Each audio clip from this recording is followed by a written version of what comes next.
community announcements of anybody that has anything to share with the larger coalition group.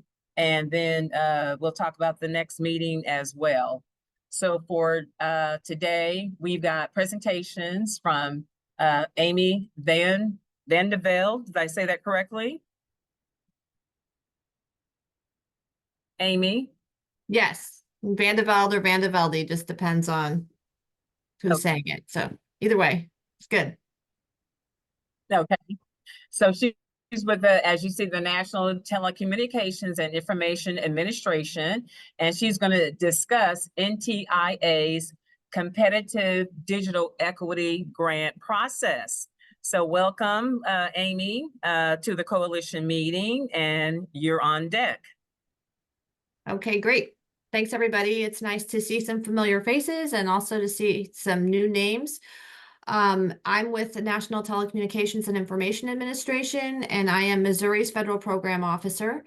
But I'm standing in for Kansas's Federal Program Officer, who is on a wonderful vacation to France right now. And so I am working with both Missouri and Kansas on digital equity issues until Melinda returns.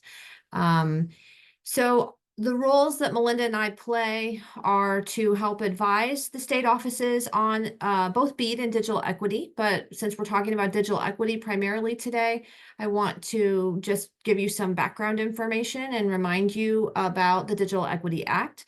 The Digital Equity Act is $2.1 billion that is designed to increase digital equity across the United States and territories. And it has three different funding. There were three different funding opportunities there. Two of them were for states and territories. So all states and territories have participated in those grant programs. And so the first one was to write their digital equity plan, their planning funds. That's how they created their digital equity plans, which many of you have read. Then they are in the process right now, both Kansas and Missouri are having their capacity proposals reviewed. The capacity money is designed to help states implement what they planned, and it will come in three separate tranches of funding over the next several years. They are applying right now for what they're going to do in the first grant period. And so you can see what they planned for the entire duration in their digital equity plan, but their capacity plan, which they will eventually post, will tell you what they're doing in the first 5 years. So they're applying now, and those grant programs will come online late this year, early next year, so that you will know what each state is doing and what you could apply for from a state perspective, either state, local, or regional programs, depending on what they choose.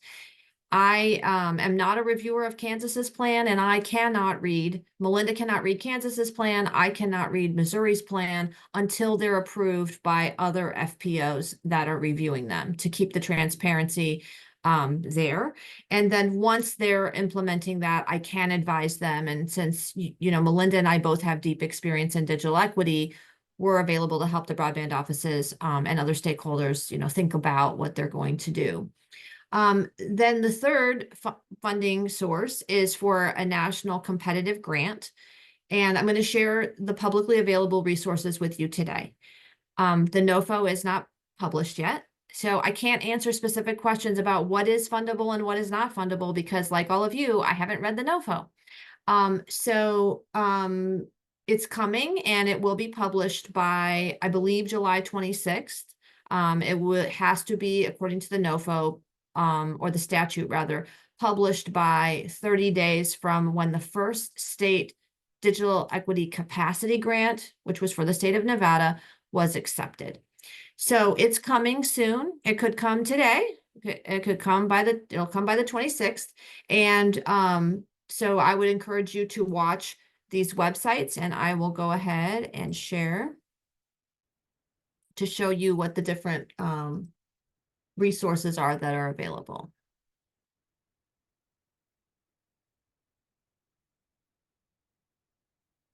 Okay, so can everybody see my screen? All right, so this is our Digital Equity Competitive Grant Program landing page. So it's 1.25 billion of that 2.1 billion or 2.75. Sorry, I've lost track of how much there is actually in totality. So it's coming, and you can actually subscribe for updates here if you want to find out when the NOFO is published. I encourage you to do that. And there are two other resources that are available. And I will send these links in the chat. I will also send the links to Carrie. So if you guys send a follow-up email, that will be there. There's a one-pager about getting ready. Okay, so these are some tips. I think you're already probably in the process of building partnerships and getting organized. Many of you have been thinking about this for a while, but the one piece of advice I do have is if you don't have a sam.gov account, you would need one depending on who's going to apply. And sam.gov, if you've never done it before, is a little bit of a complicated process. They also have recently changed their criteria, and they only accept electronic resources as a point of substantiation. I know this because, state of Missouri has had sam.gov for long before I ever became a federal employee. But when they went to reapply this time, many of the documents that they'd used in the past were not acceptable, and they had to get different pieces of information and make them electronic in ways that they hadn't before. So sam.gov is, I think, responsive to emails, but they do not talk by phone. So you can get into trying to get your information can be a little bit hard. So give yourself time if you think you're going to try to apply. And I was on the Show Me Broadband call on yesterday, and somebody from Extension mentioned that in Missouri, and I don't know if there's a similar program in Kansas, but there is an opportunity for you to get assistance for applying for a sam.gov if you're in Missouri through, I forget what the name of the resource was, and I didn't capture it in the chat. So I have asked Janie Dunning to give that to me, and I will send that to you as a follow-up. But if any of you are on the Show Me Broadband list, that's going to go out on that list. So that sounded like a really good resource to me. There is one more, and I don't know if my tabs are, yeah. So this is the at a glance. I think I just showed you the getting ready. So this is just more information, and this program does have a match.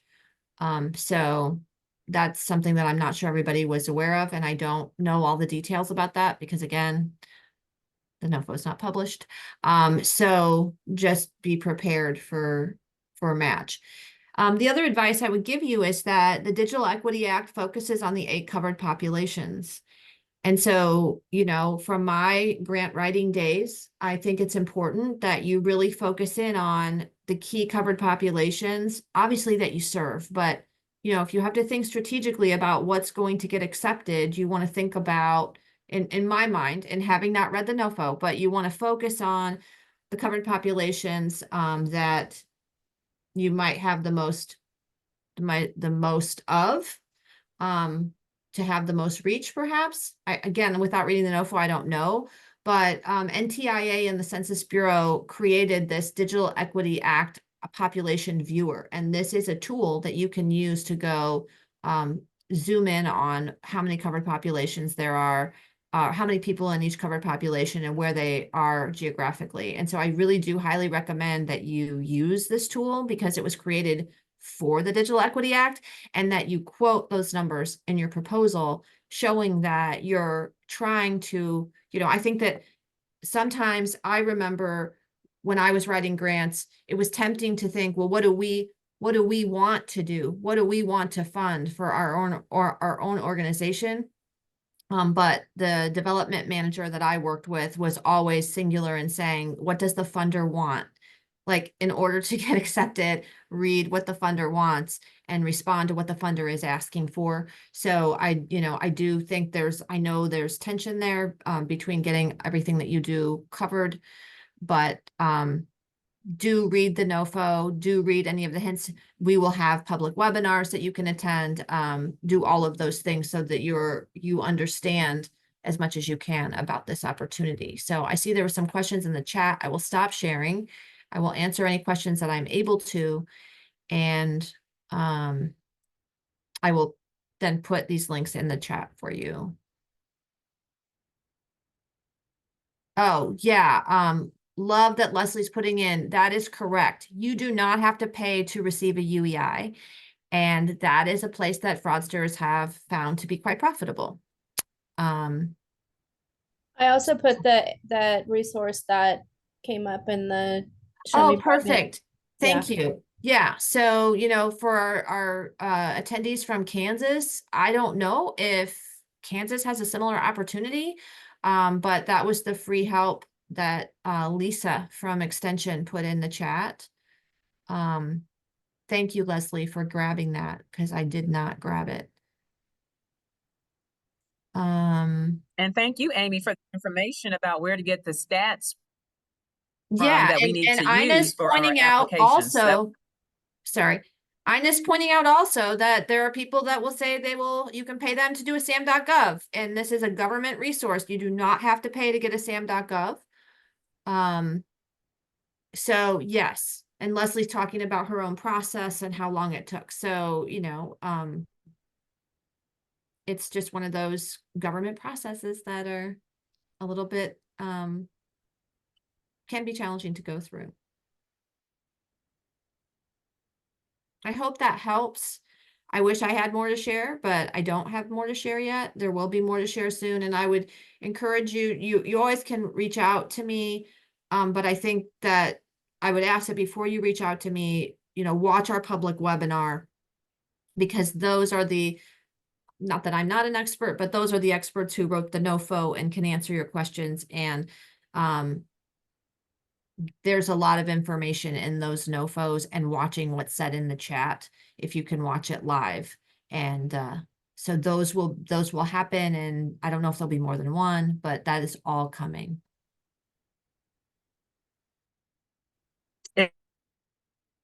Is the schedule of the webinars on your website? Not yet. But as soon as so Not again, yet. I do encourage you to, subscribe to emails right from that digital equity page, because that will drive the e-blast that is announced as soon as the NOFO is linked.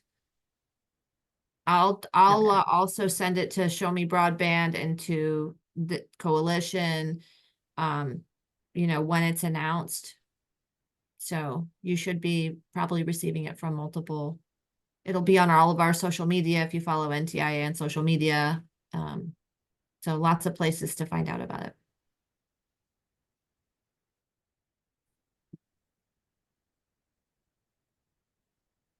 Thanks, All right. everyone. Well, thank you, Amy. Does anybody else out there have any questions for Yes, I have a question. Amy? Go ahead, Julie. I see Julie's hands up. I didn't raise my hand. Go ahead, Julie. I'll go after Julie. Sorry, that was just me trying to give a clappy hand emoji. That's all. I just have thank you. question. Thank you, Amy. Hey, hi, Amy. Quick question for you. Hi, Kenneth. Hi. Will state governments be able to apply for the competitive grants? No. Wow. Okay. Well, state government say that. I mean, the state is already getting the capacity and the planning funds. So yeah. So they don't do the competitive. No. Okay. Right. This is designed to get other organizations involved, and so the states have already gotten their what they're going to get. Okay. Very good. Just want to get clarification on that, because I read that. I'm thinking that's interesting, but now I understand it. This is the competitive side of it. They don't compete. Okay. Correct. Okay. And that, I mean, we all wish there were more money for this effort. We all know on this call how much effort it takes to do this work. And so the goal of the competitive program is to try to make this more far-reaching than what the states can offer over the next several years, in hopes that we can build some sustainability into it and, make this so programs last and don't just pop up and then are gone. Aaron. Thank you. No, no, I can wait. I was putting up a hand more for Ina when we get back, but because if Oh, okay. there's other questions for you, but just was going to comment on some of the stuff that we've been working on and kind of the regional planning work around DEA. I don't know if others have questions for you though. Oh, okay. If there's no other questions for Amy, I did want to take a step back, as I was reminded. I would like to acknowledge. Can we stick on DEA for just a second? While we're on that topic? Are you going to go into your whole spiel? No. Okay, go ahead. Just on to kind of continue on the DEA. We've met with both the Kansas and the Missouri state offices this week to specifically talk about the national competitive grants and what the strategy is for both states and for the region.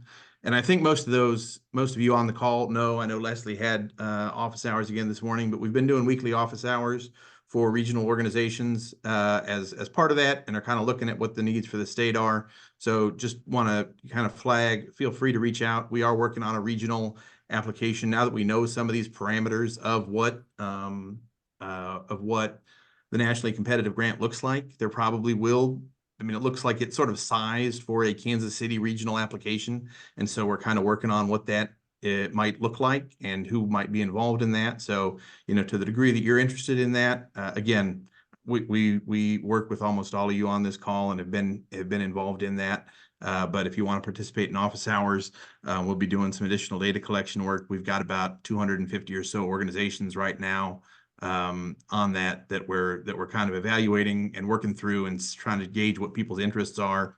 And also, if you're interested in being the applicant, I mean, kind of to the point that Amy has made, I mean, they're big grants. They're hard to apply for. It is unlikely that most organizations that are doing the work would be the applicant for a $5 to $10 million federal grant. So that's part of the conversation too, is, how we kind of structure that and what that application looks like. And then how we balance that with Kansas City versus, St. Louis is likely putting in for one. And so, anyway, again, this is a bit of a reiteration, but for anyone who wants to participate in that process, please feel free. It's an open door, and we're trying to get everyone who's interested. Thanks, Rachel. Appreciate it.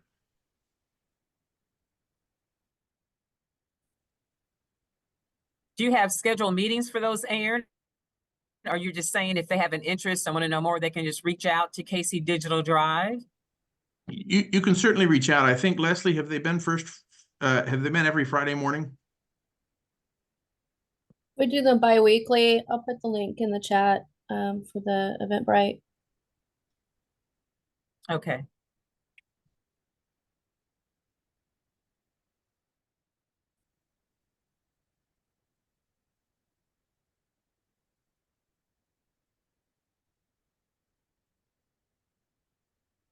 All right, Mr. Deacon, I'm going to turn that one over to Leslie on the fund. Okay, no, I still wanted to take a step back and acknowledge anybody who's on the call for the first time.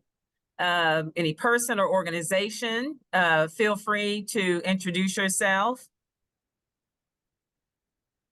Can we take the agenda down?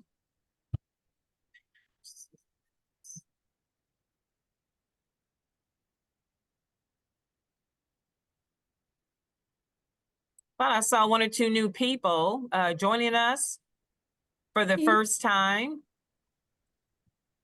Me, Julie. Hi, can you hear me? Julie, all right, could you mind? Yes, can you introduce yourself? I was actually trying to raise my hand digitally this time and couldn't. I don't know how. Sorry. Hi, I'm Julie Landhart. I'm the executive director for Startland. I started about a year ago in July. This is my 1-year anniversary. If you don't know us, we publish Startland News, supporting the starter and innovation community here in Kansas City. And we also have an education and skill building department or team that works with teachers, high school students, after-school programs on teaching design thinking and entrepreneurial mindset for young people and adult learners to make sure that everybody has access to this innovation economy. And so, yeah, we're here. I'm excited to be joining this call. I know some of you and some of your organizations, but would love to connect to anybody else who has an interest or thinks there might be some collaboration with our work. Nice to be here. Nice to meet you all.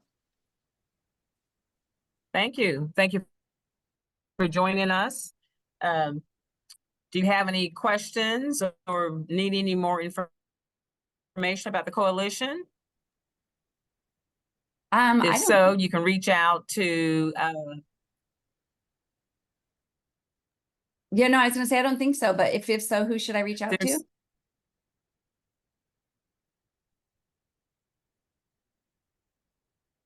My internet, I'm on my laptop. My internet is choppy. Can you repeat that, please? I just said, no, I don't have any questions now, but you were about to say, if I do, who should I reach out to? Yeah, you could reach out to, there's 3 of us who represent the steering council. That would be Carrie Coogan with the Kansas City Public Library. That would be Aaron Deacon, Kansas City Digital Drive, or myself with Urban TEC. And I think there's an email on the website, and you can definitely send a message to the email as well, and somebody will respond. Great, thank you.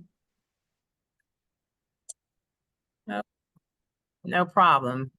All right, next on deck, we do have Kansas City Digital Drive to give us an update about the Kansas City Digital Inclusion Fund. And is that going to be you, Aaron, or Leslie? Who's on deck? That'll be Wouldn't Leslie. be me. Yeah. So hopefully everyone knows that we have our digital inclusion fund. That is our first round of funding is wrapping up today. So our device grants were the first round, and we have that application is here, and those are due today. We will have, so it's $250,000 total for the 3 different grant cycles. So 75,000 for devices, and I will put the link also to the website in the chat. You can go there, and then there's a button that will take you to the application. So the next round will open up the beginning of August, and that will be for IT support. And then the third one will be for new courses.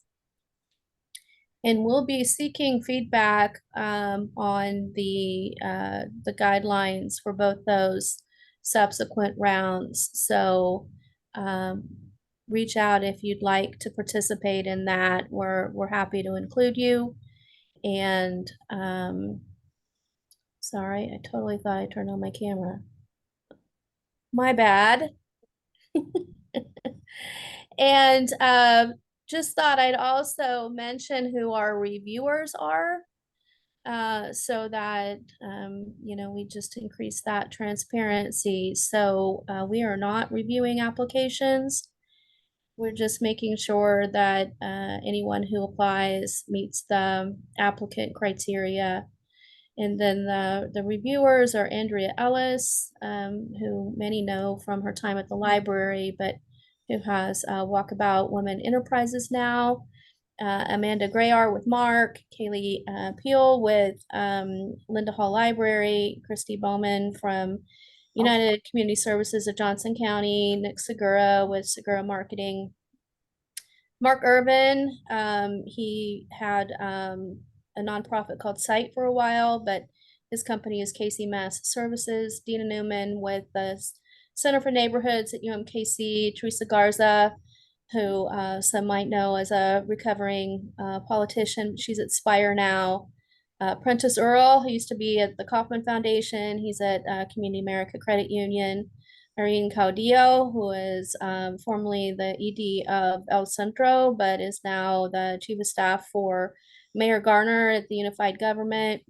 Mina Chappell, who is with Livable Neighborhoods, which is also over here in Wyandotte County. And then LaMonica Upton, who's also with the Center for Neighborhoods at UMKC. Okay, that would be good. So that's the third round, Julie, will be October. So that's when that will open up. And again, you know, we did some feedback sessions with the first round for the guidelines to tweak those in ways that made sense to potential applicants, and you know, again, are looking for that feedback. So just let us know if you'd like to participate in that process, and get your applications in today if you haven't already. And thanks to everyone who has applied. Let us know if you have And questions. one thing I would add on the applications today, just, and we've gotten pretty good response, which is really exciting. So and there's not a ton of money for devices, so we're expecting to like have way more requests than we're able to fund. But don't let that discourage you from applying, even if it just means that you're gonna fill out a quick application and you don't feel like you've got, you know, all of your ducks in a row. Because one of the things that we're going to be able to do with this is look at like what the total demand is and be able to bring that back to the funding community. And even as we look ahead to the state capacity grant processes and the nationally competitive grant, having that sort of scope of what the need is going to be super valuable. And I think, you know, we've even heard from some other partners who can't put money into the fund, but may know where to get devices or have ways to meet that need. So the landscape analysis of this is just as important as the ability to deliver it. We tried to make it pretty easy. So please don't feel daunted or like it's too late or that you can't submit something. And don't be discouraged if you don't get awarded either, because we're not going to be able to meet a lot of the demand. But we organizationally are committed to kind of working with all of the applicants to figure out how best to meet the demand as it surfaces.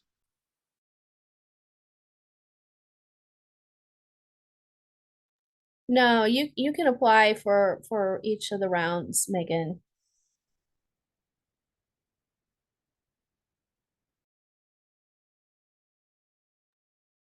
Any other questions?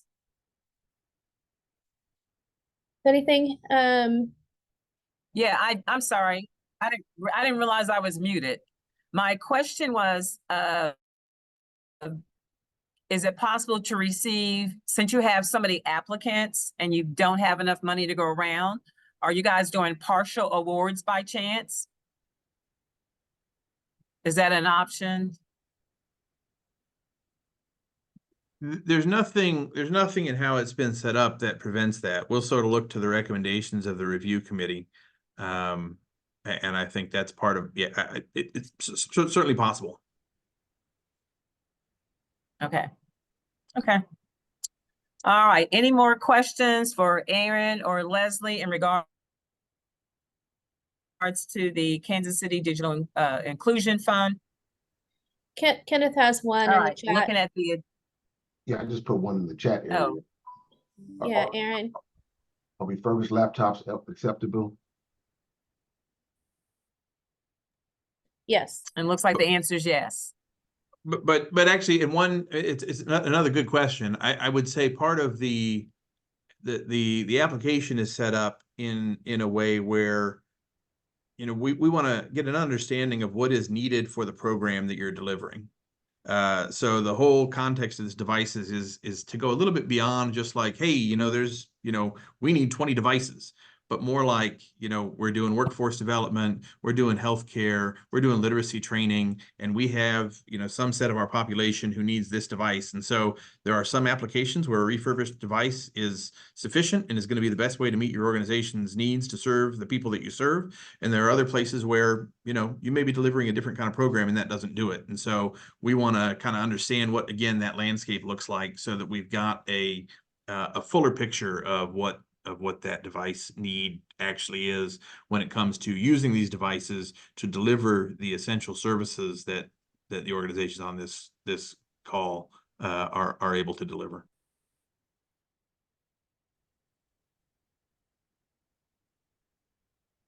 Okay.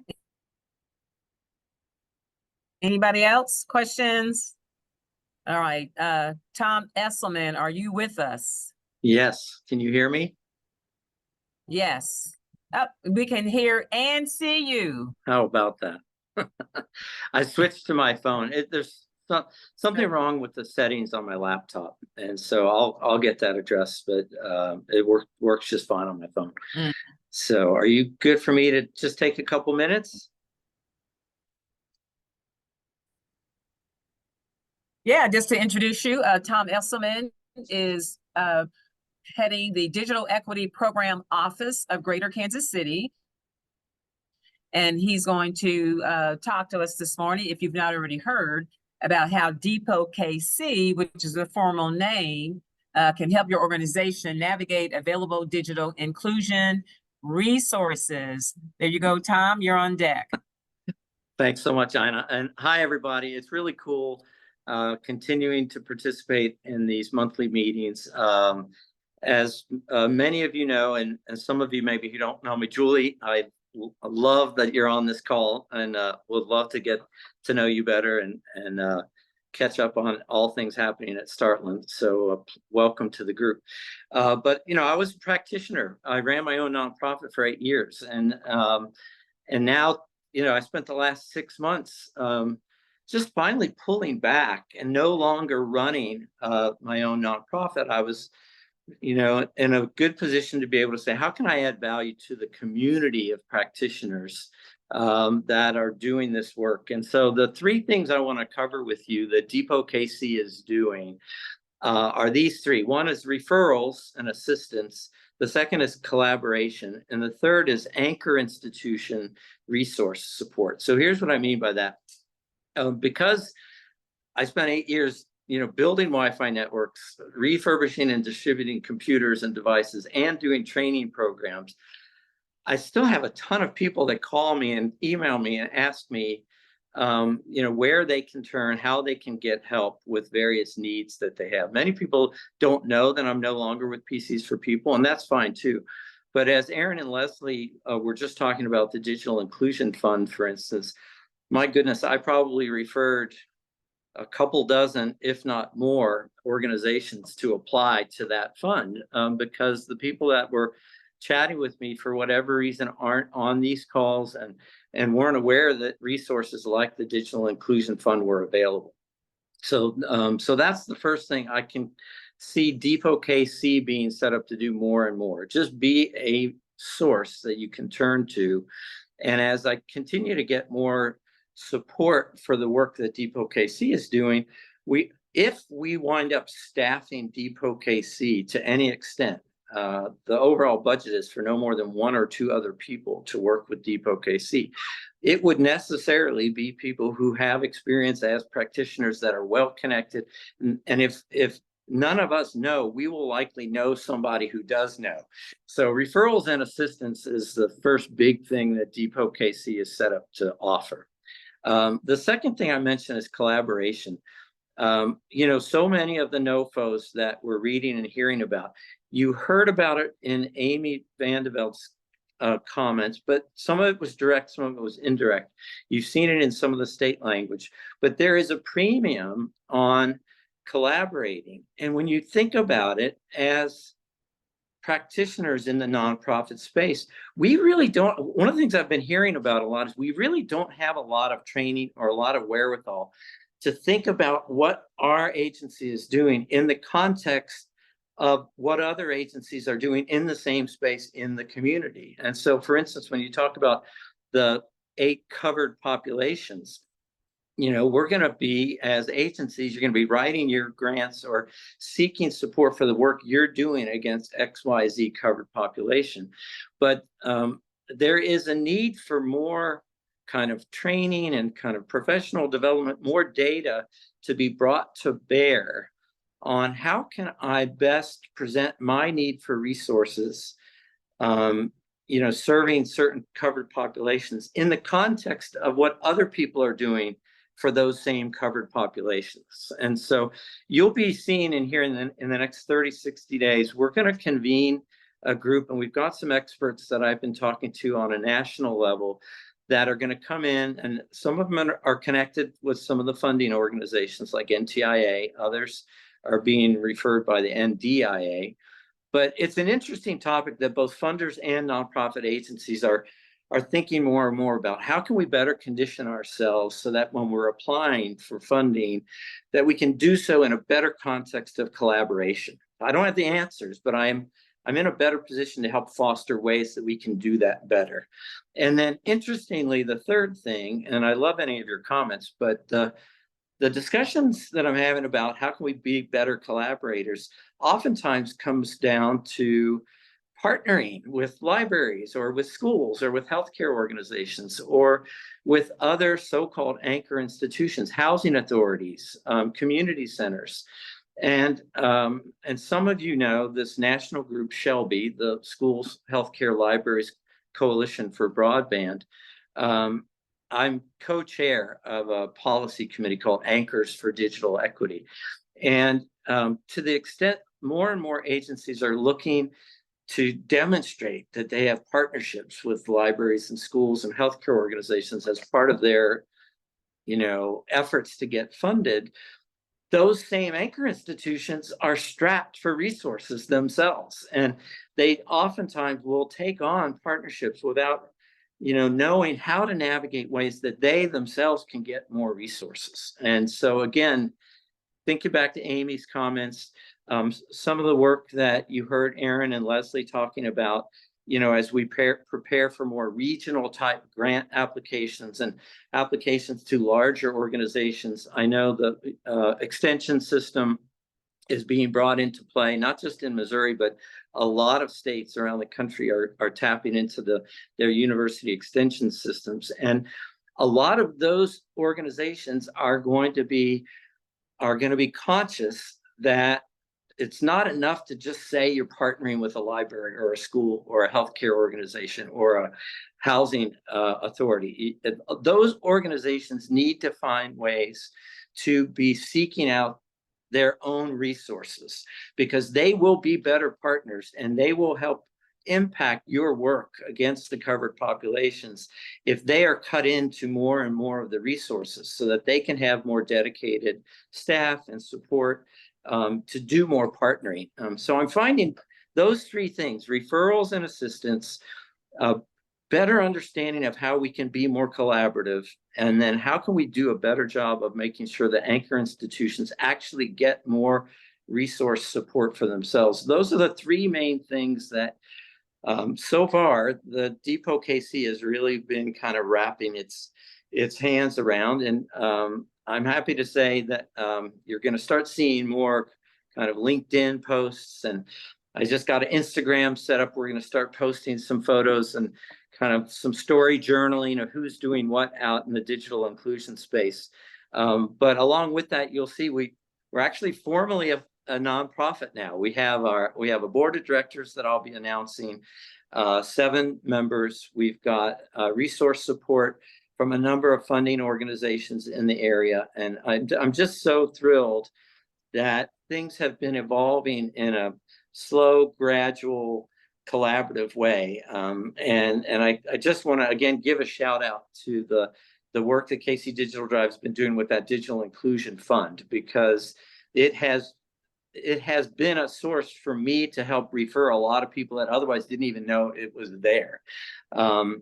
And I think it's showcasing, how we can take advantage of the fact that so many of us in this Kansas City region have been doing this work long before COVID, long before a lot of this new funding came to bear. And I think we have the chops, we have the equity, we have the knowledge, we have the connections to make our region more collaborative and more impactful on ultimately how we dedicate ourselves to using these new federal funds. So it's exciting stuff.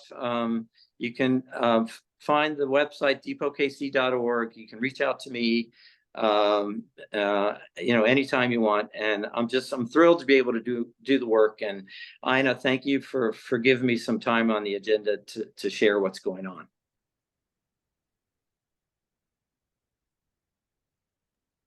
No problem. Thank you, Tom. Does anybody, I'm looking at chat, does anybody have any questions for Tom?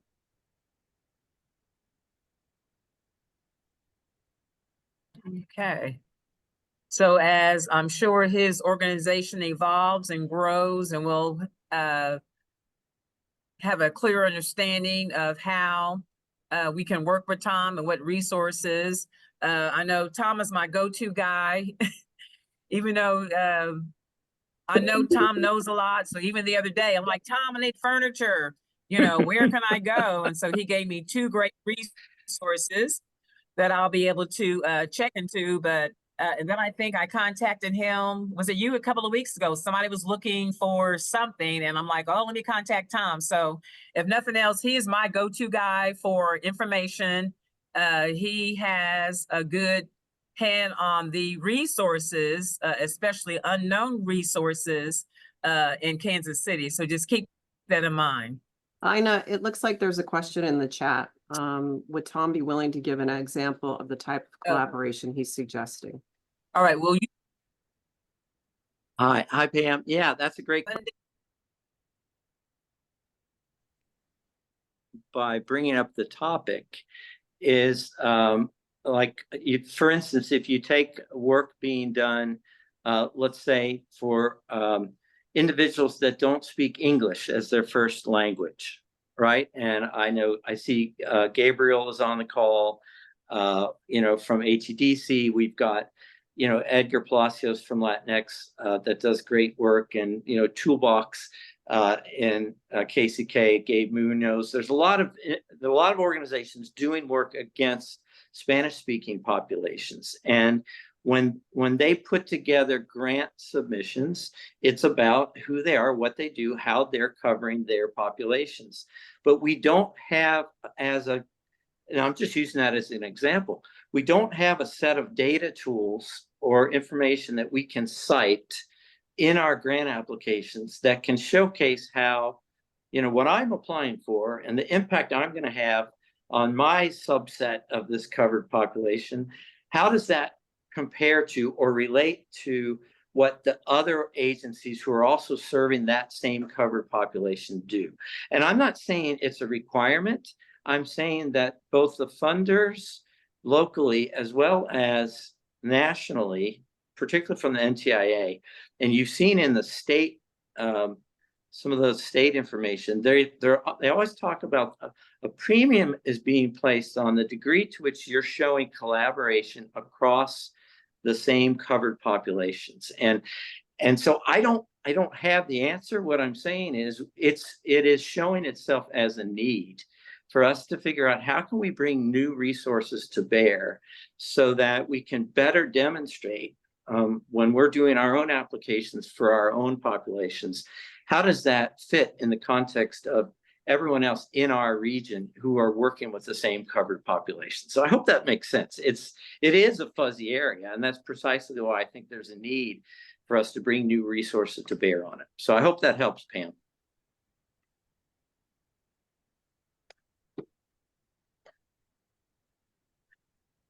It looks like there was another question from Ken asking, does Tom's new organization provide funding or funding assistance only? Thank you, Kenneth. Yeah,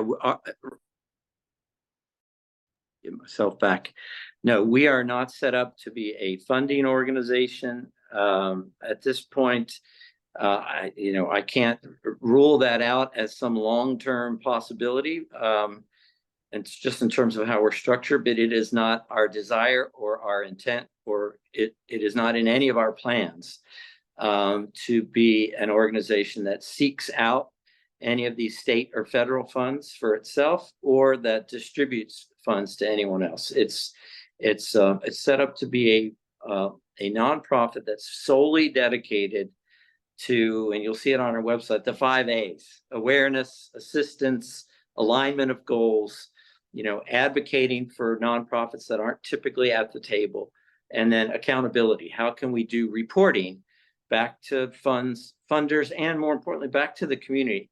And Aaron and Leslie and KC Digital Drive, they're doing a great job at a lot of this work, but they have a lot of varied interests and topics that they're working on. And so if nothing else, you can view the work that DEPO-KC is doing.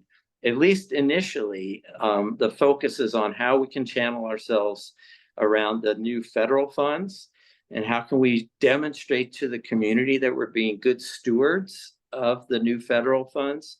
But as we evolve, I think there's a lot of new and different ways we can collaborate, but it's mostly about fostering better collaboration and demonstrating to the community that we are really one of the leading communities in the country when it comes to utilizing public and private funds and resources to solve the digital divide. So I hope that helps.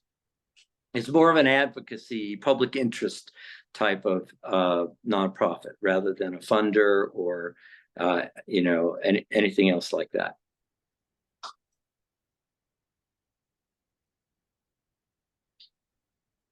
And it just makes sense because, just as we were saying, there's so much out there, and so you basically serve as a clearinghouse for what's out there for people to come to find out what the resources are.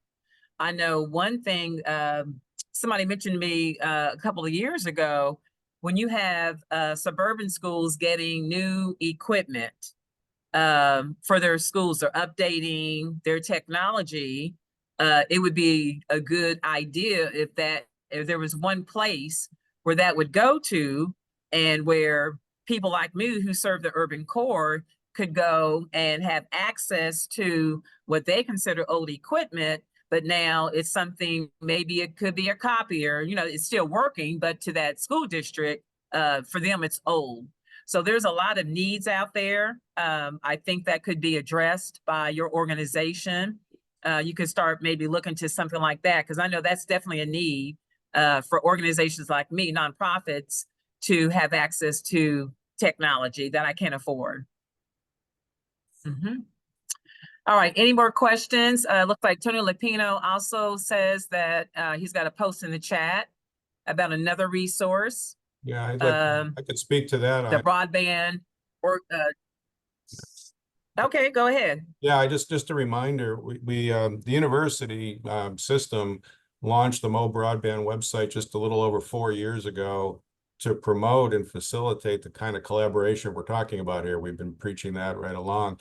Among the tools there are a resource navigator built by SourceLink that a lot of you know here in Kansas City, and a digital asset map built by CARES, which is a Center for Applied Research and Data, really, in Columbia. So it's easy for resource providers to answer a questionnaire, fill in information about what they provide, and be findable through a couple search filters on the site. So we would encourage you to use that.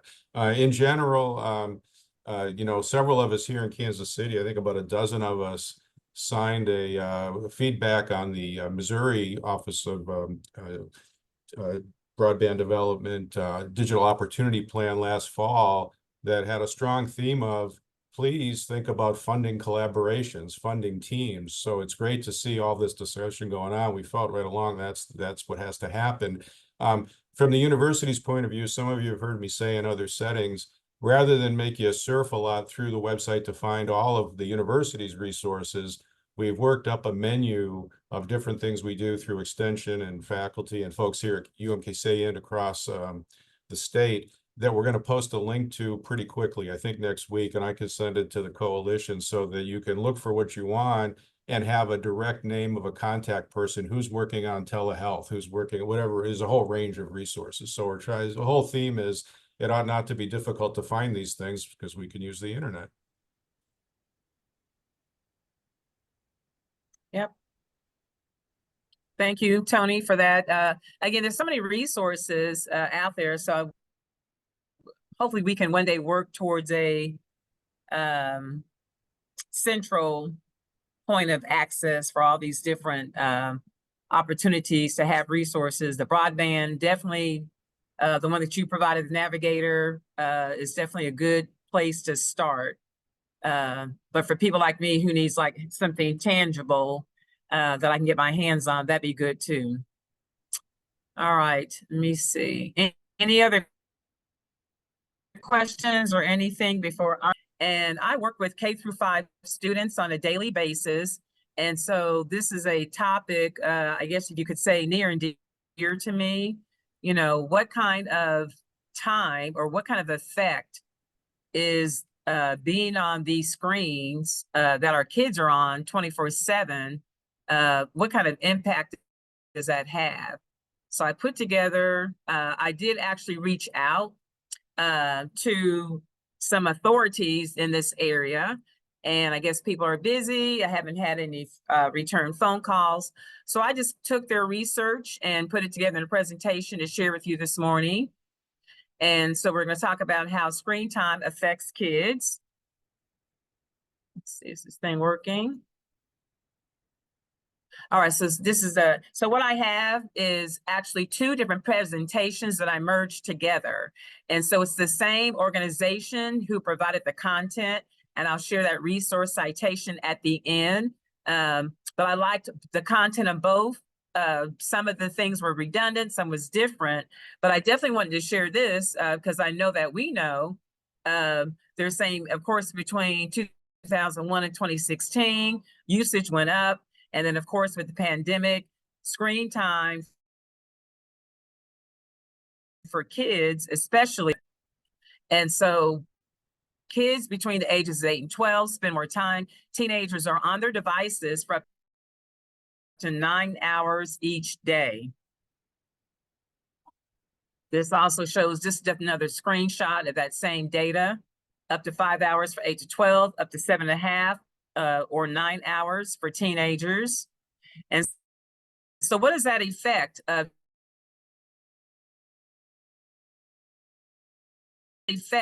screen stress? Is targeted for kids, and so not so much for adults. And so we have kids experiencing headaches, eye strain, poor sleep quality, blurry vision, mental struggles, poor academic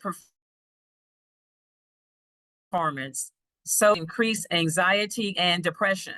And so I think some of us are definitely observing the effects of screen time, maybe not defining them or understanding what they actually are, but our kids being on those computers, those laptops, those iPads, as babysitters, I feel, and see the kid inside the basket, their parents shopping, the mother's pushing, you know, the basket, and they're just sitting there just as happy with their headsets on,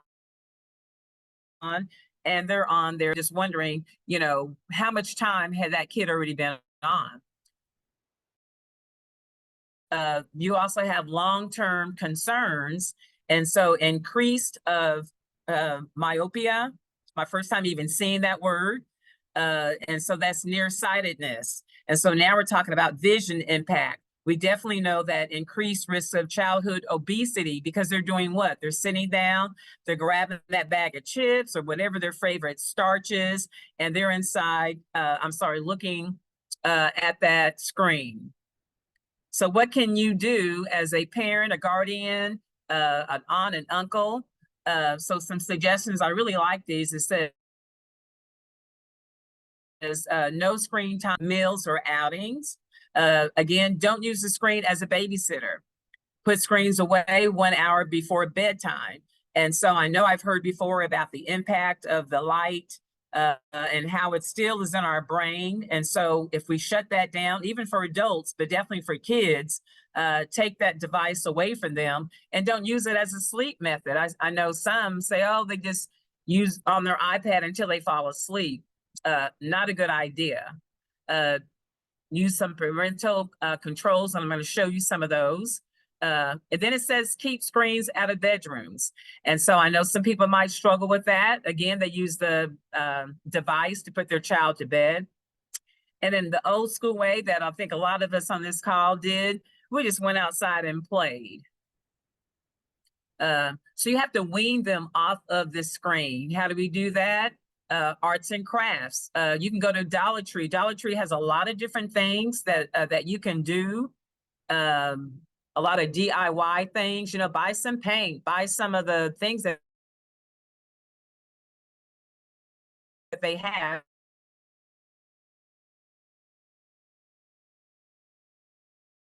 But it used to be that summer was for reading. And so just trying to encourage that, go for a bike ride, throwing the ball with your family person, your neighborhood or your neighbor. And I know temperatures are about to get up to 100 degrees. And so that's something that can wait until maybe later in the evening. You also have Audible books. You've got ebooks, Duolingo, abcmouse.com is a great website.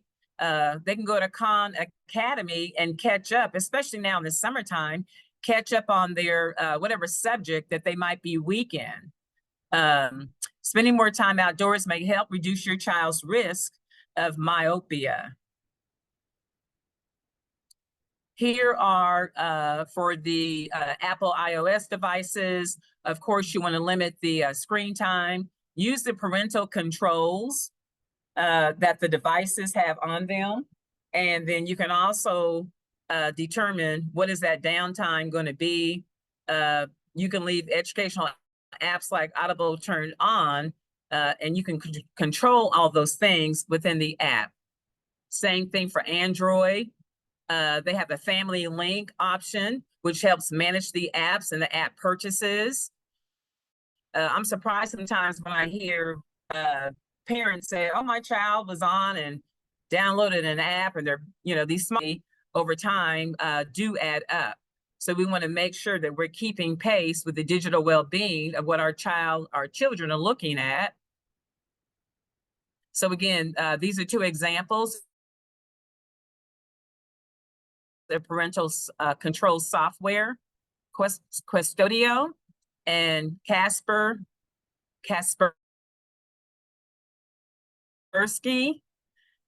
Where are these names coming from? What happened to the old control names? So, but some of those are the highest rated third-party apps for monitoring and managing your child's screen time.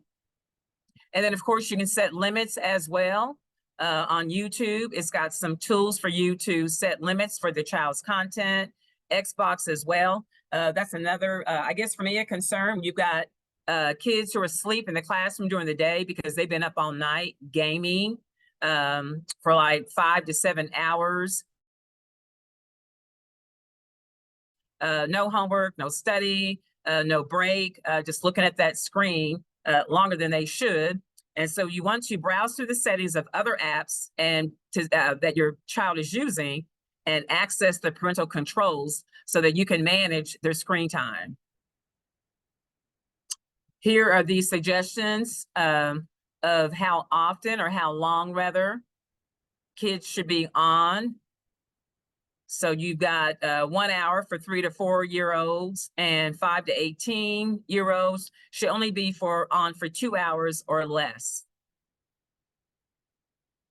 Do a digital detox. I think this is good for kids and for parents. So we want to unplug. I know some parents or some adults will probably go into shock if you take their Apple or their iPad, not knowing how to unplug. But if you do unplug, if you do a digital detox, it's a great way to improve your mental and your overall well-being. And if you're feeling overwhelmed by the constant stimulation of your screens, consider the digital detox. What are the benefits of that? Reduce stress, improve your sleep, increase mindfulness, better relationships because you're not so edgy, and enhance creativity. So those are some good benefits of unplugging. I know I try to take time every weekend It could be 3 hours, 4 hours, but it's not a constant on the phone or a device. So we want to, so all this information again came from 2 different websites, but the organization is allaboutvision.com. And then the actual citation would be this. And so that's where the content, that's where the slides came from.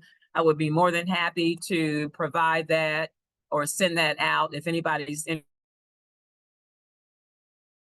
interested in that. Okay, any questions on that? That was more informational, but I am concerned about the screen time because of those things that I just showed you. It's for a lot of kids especially, it just should not be a babysitter because they are going to have long-term effects by being on their devices so often for so long.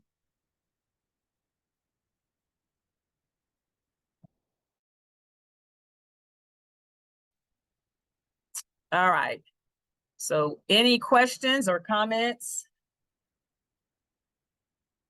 The floor is open for community announcements. Ken, I don't know if you've left yet, or if your link is about your event this afternoon, but if you're still here or if Terry's here, I know you were here earlier, thought you might make an announcement on that. I think he had to leave. He posted in the chat he had to head out. Is Terry gone too? Oh, Terry, are you still here? Terry Yancey? Okay, looks like she's not here either. All right, anybody have any announcements for the community? I will. There's another, I hesitate to make this because I don't have the details, but William Wells is hosting an event, I think on August 2nd, the evening, some sort of a graduation event or a... Is that today or you? No, August 2nd. I think it's which I think is the first Friday in August. So we'll highlight that for Esteem Village. And then just want to give everyone a heads up. We mentioned this in our email. Because there is so much going on, there will be some months where we've got extra kind of coalition content. So we'll have the next coalition meeting. I think you'll talk about August a little bit, what is going to happen first Friday in August, but we'll do a meeting next Friday, again on Zoom from 10:30 to noon for coalition members. And we do have, interesting that you brought it up, Tom, because we met with HEDC, Guadalupe Centers, RevEd, Toolbox, Matty Rhodes, and El Centro last week or the week before to have that conversation that you're talking about how do we really align the work that they're doing, what are the interests of those organizations, and kind of within the keeping of the work that we've been doing all year through the coalition, kind of highlighting these covered populations and bringing those orgs together. We'll have a conversation really for the people in the community who are interested to learn what kind of programs those Hispanic serving, Latino serving organizations are doing, how they fit together. And so Esmeralda Jaggers from Guadalupe Center, Pedro from HEDC, and Edgar will be on that panel next Friday for anyone who wants to join that. That's great stuff, Aaron. And just more and more of that, I think, is what's being looked for. And ironically, Kansas City being one of the first communities, as you and I both know, to do this kind of coalition work, there's more of a premium now than ever on better demonstrating that we are and can be more collaborative, not just in terms of how we act, but in terms of like the data sets that we have available to demonstrate, how we're addressing each of these covered populations. So it's exciting stuff, and thanks for sharing that. So hello, everyone. I'm here. I had some issues trying to unmute my phone, but I did want to announce that today at 3 o'clock, if you all would like to come join us for our 500 household celebration. This is Terry, by the way, with Essential Families. We will have a celebration at 8825 Troost at 3 o'clock. Please come join us. Mayor Pro Tem Raina Pakshar will be there, and also State Rep Michael Johnson. So we love to have you all come out and have some cake as well. Thank you. Thank you, Terry. I know I've seen your name, so thank you for that announcement. Thank you.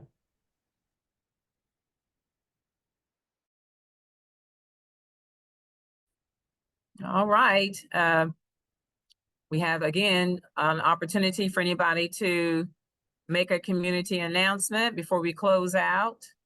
I And- just wanted to give everyone an update on the digital divide simulation. You all were gracious enough to give us some feedback on that that concept a few months ago when we met in person at Park 39, and it looks like we had a simulation with Vibrant Health a few weeks ago for their in-service day that they had, and then we'll be likely traveling to Louisville and some other cities to be doing that that simulation. So again, thanks everyone for providing that feedback.